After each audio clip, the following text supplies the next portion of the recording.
Hello everybody and welcome back. My name is Winback, and today in Heroes of the Storm we're going to be making some bad decisions. That's right, we're playing Illidan.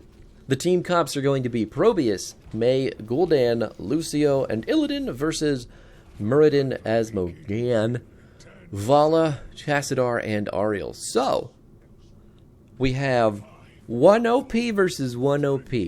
That is May versus Chassidar.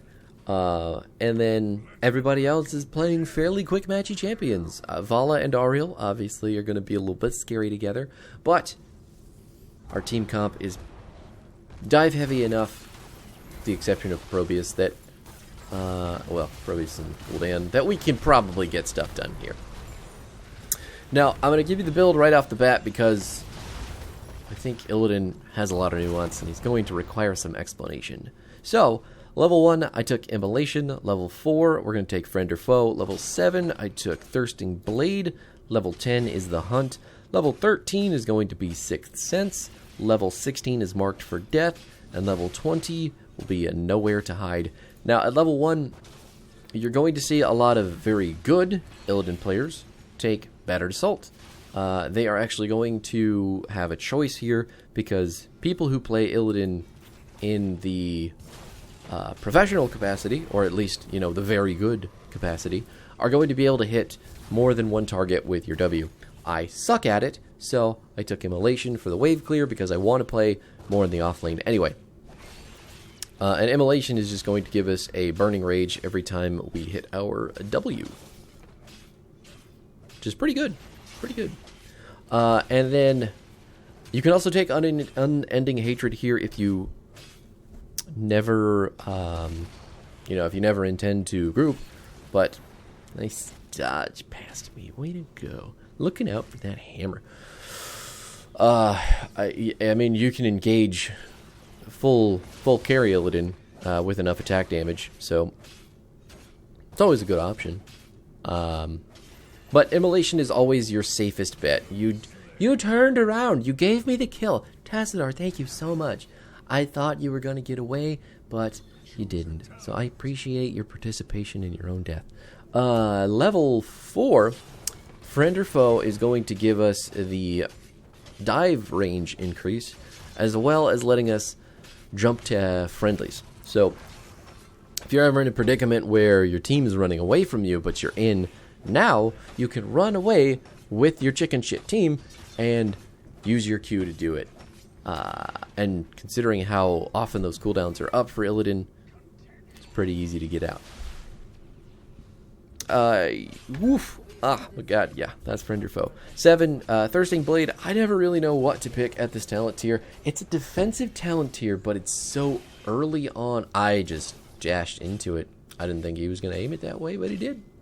I need to get away from him, because if he hits me with too many Qs, I am going to die. I almost died there, but we dodged the Q, thank God. I think, yes, May is on her way down. I love it. Love what you're thinking. But now I can't do anything with him, so I have a wee teeny bit of health, and I need to auto-attack things to get my health back. So I appreciate everything that you did there. My bad. Anyway, 7, you either get physical armor every time that you dive, which is your Q, or you get basic abilities are going to heal for 50% versus heroes, which is also pretty good if you're hitting your... You know what? I think Hunter's Onslaught is probably the way to go given our level 16 choice. Thirsting Blade was not the decision here. This is my first Illidan game in quite a while, though, so I'm still re-understanding the character. Basically what I'm doing with him, though, is just playing off-lane soaking, clearing, because he's very good at that. And he is also going to be very good at diving on to heroes like Chassidar and Vala, and even to some extent Asmo. So, oh my god, we dodged it. Thank heavens. She dead? I think she's still dead. Yeah, I'm gonna get laser blasted. Cannot get the Chassidar kill, sadly. He didn't hit me with his Q, though. I wanted that globe, but I wasn't gonna live. And the Gul'dan is just now coming to the fight, so we're gonna tap.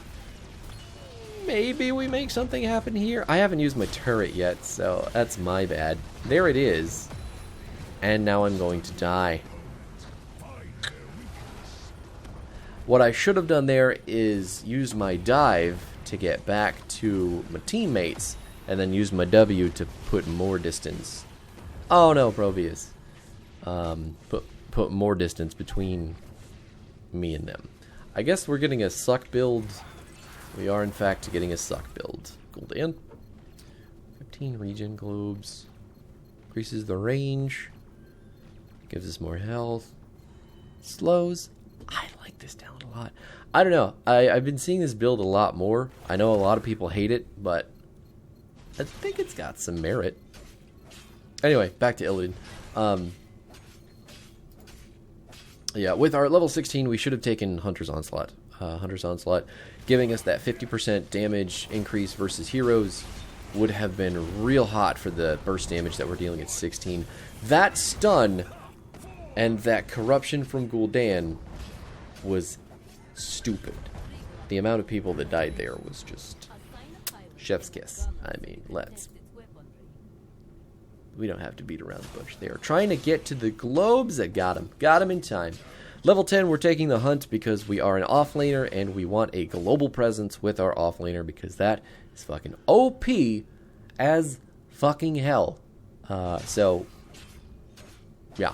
If you're playing Illidan, that's how you do it. Unless you're playing a carry Illidan, in which case you better have a lot of shit to get you going to make Metamorphosis worth it. You know? Just saying. At level 13, we are going to have Sixth Sense because of the spell damage on their team from the Asmo, even the Vala. Oh my god, I just hunted into my own death. I am dead. I am dead. And I, again, did not jump to my teammates, even though I probably could have gotten out had I just noticed where they were. So, my bad for jumping in, my bad for not jumping out. I am rusty as fuck.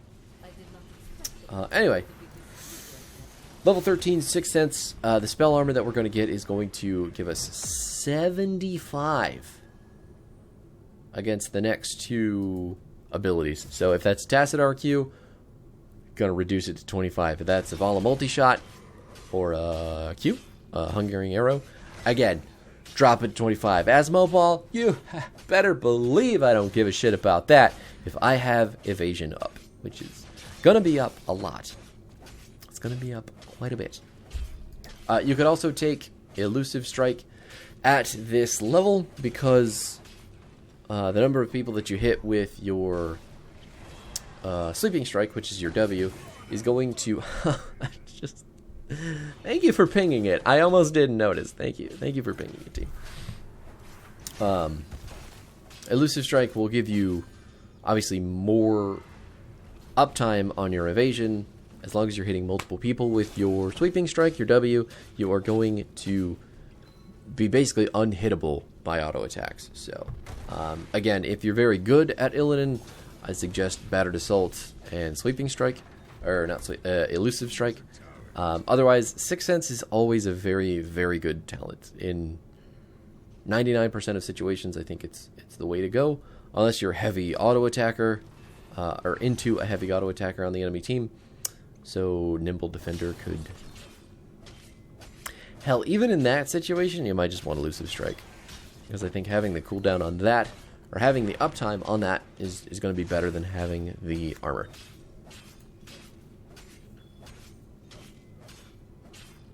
This is just flat armor, too.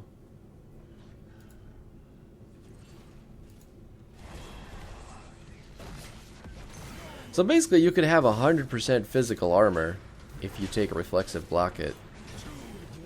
I don't know, maybe that's good. Anyway, Vala going to die to the Mei. I've got the Ariel on my dead list. And now we're just going to run it at the Tassadar, because I don't think there's anything these two can do to stop me unless they get behind their wall. I could have jumped over the wall to kill him. I also would have died. Was not able to dodge either. And I had to use the heal. just poor decisions on me, but at the same time, my team is still putting damage on that fort down there in the bottom lane. So the attention I drew probably wasn't the worst thing in the world. Yeah.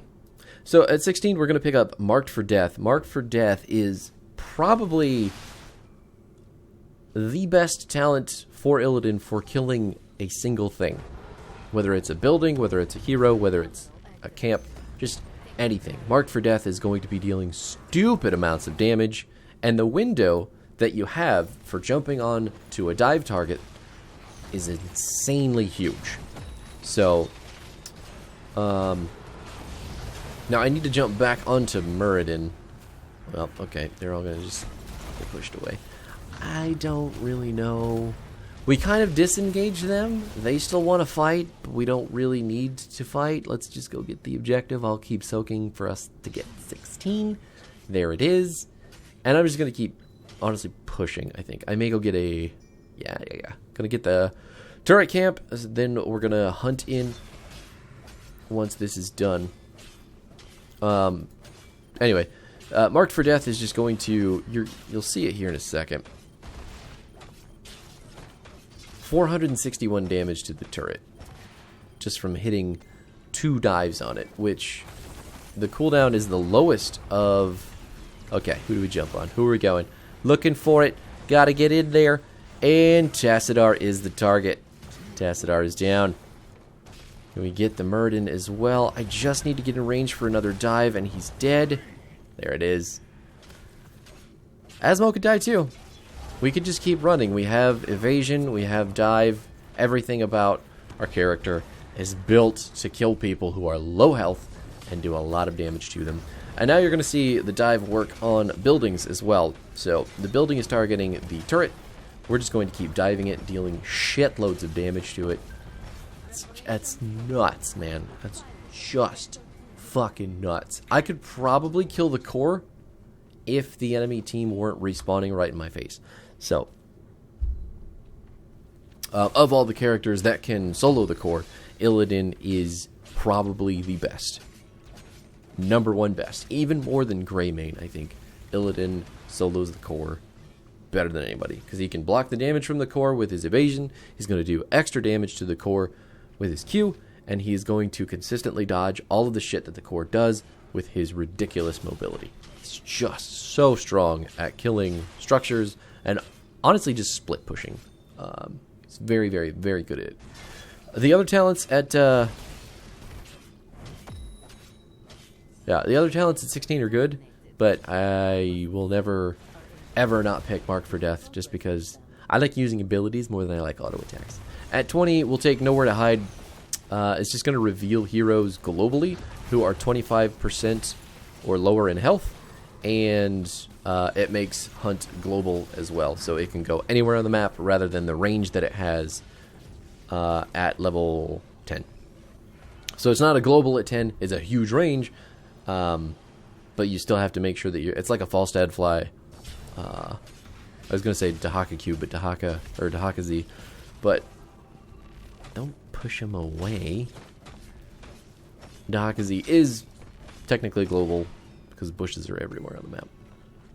Anyway, Illidan himself he's that character that you're probably going to get flamed for picking if you pick him in draft, but I still think he's such a good offlaner, especially if there's not a lot of CC on the enemy team, or there's a lot of like skill shot based CC that people have to, you know, line up on him. If he's playing into an Uther or a Diablo or a Johanna or a Garrosh, if he's playing into anything that can just make him sit still, he's going to have a bad time. But especially with their team comp, Muradin has an impossible time hitting us with Q. Same thing with Ariel's Whip. And then Vala would have to... I don't even think she took Strafe. Oh no, she did take Rain of Vengeance. So the delay on that. All of their CC abilities are incredibly hard to hit on Illidan. So it's legitimately a perfect comp for us to fight into because it's just easy. Oh my god, she tipped me with it. Gonna put down the turret. Gonna try to get out. Oh want to get... Can we get the Asmo too? I don't know why I jumped to Murden there. I was trying to jump to Asmo. Ouch, buddy, the snowball. Now Murden's going to die too, so I guess we'll just take everything. Why are you jumping that way? Excuse me? You know your base is to the right, right? Okay. Thanks for playing. Now, this is... Oh my god, I thought I was going to get over the core before it launched. You're just going to watch here and see how much building damage Illidan can do. Obviously, my team is helping, but they're also hitting heroes. So, my ass is just on the core 100%. And you can see it drop like about 10% every 2-3 seconds. It's just insane how much damage he can do to a building or a stationary or a slow ass target. He's such an amazing dive character, but being that he's the quintessential dive character, he has the quintessential dive character counter, which is CC and focus. So if anybody on the enemy team decides that they want to work together and stop him from jumping, he gonna die. But here is the build again if you need it. Obviously, Immolation at 1, Friend or Foe at 4. Thirsting Blade is not what I would pick at 7. I would pick the... can't remember what it's called now, but the one that lets you get healing back from abilities, because that pairs so well with this ability. Holy shit. 10 is the Hunt. Sixth Sense is our 13. Marked for Death at 16. And Nowhere to Hide at 20. There you have it. Illidan in a nutshell. This is, again, probably the first game that I've played on Illidan in at least 3 months. At least 3 months. I think. I'm almost positive. But thank you for putting up with the rust. I'm sure there was some other cool shit happening in that video that made up for it. But I will be back next week with some more stuff and or things. Feel free to like, comment, subscribe. Are these extra long pauses annoying? Because I think they are. I am trying to think of things to say, but I think I'm just done. So, see you next time. Have a beautiful weekend, you nice people.